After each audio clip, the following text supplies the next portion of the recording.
বাসায় তৈরি মালাই আইসক্রিম এই গরমে একটা খেলে একদম মন প্রাণ জুড়িয়ে যাবে, এত বেশি মজার হয়।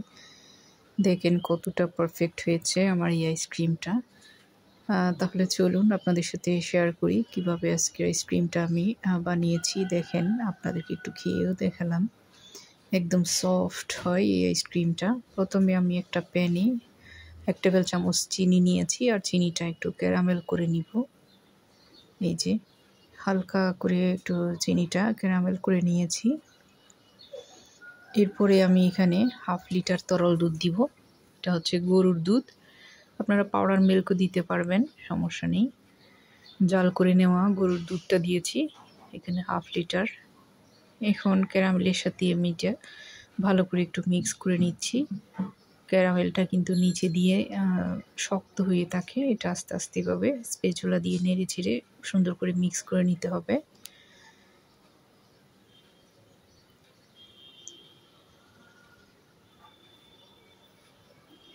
আর চুলার আগুন জ্বালিয়ে দিয়েছি আমি। এই যে এখন হচ্ছে দিয়ে দিচ্ছি আমি প্রায় 1/2 কাপের মতো কনডেন্সড মিল্ক। দেখতে পাচ্ছেন এখানে আমি 1/2 কাপ নিয়েছি। আপনারা চাইলে চিনি দিয়েও করতে পারেন, তবে কনডেন্সড মিল্ক দিয়ে করলে একটু বেশি মজা হয় আর কি। এরপরে দিয়ে দিব আমি এখানে হচ্ছে এটা দেওয়ার পর এটা আমি খুব ভালো করে একটু নেড়ে চেড়ে নিচ্ছি, যাতে এটা দুধের সাথে মিক্স হয়ে যায়।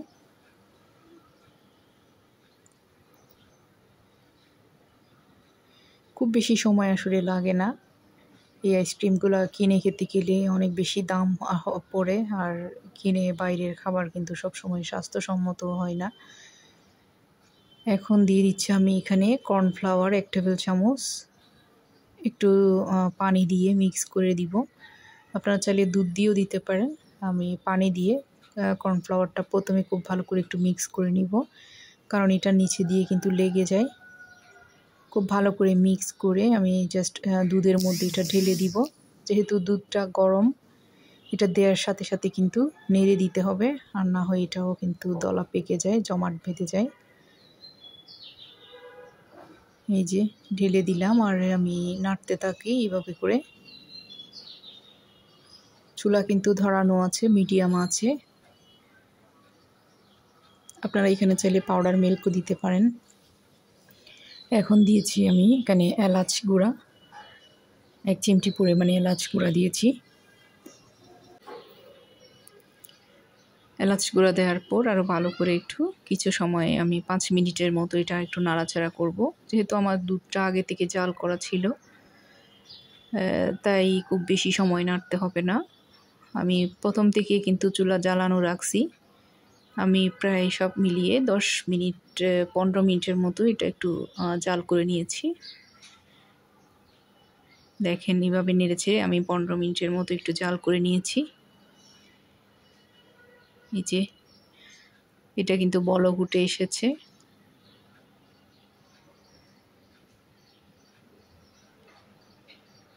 এই যে দেখেন ঘনত্বটা এরকমই হবে, এটা খুব বেশি ঘন করতে হবে না।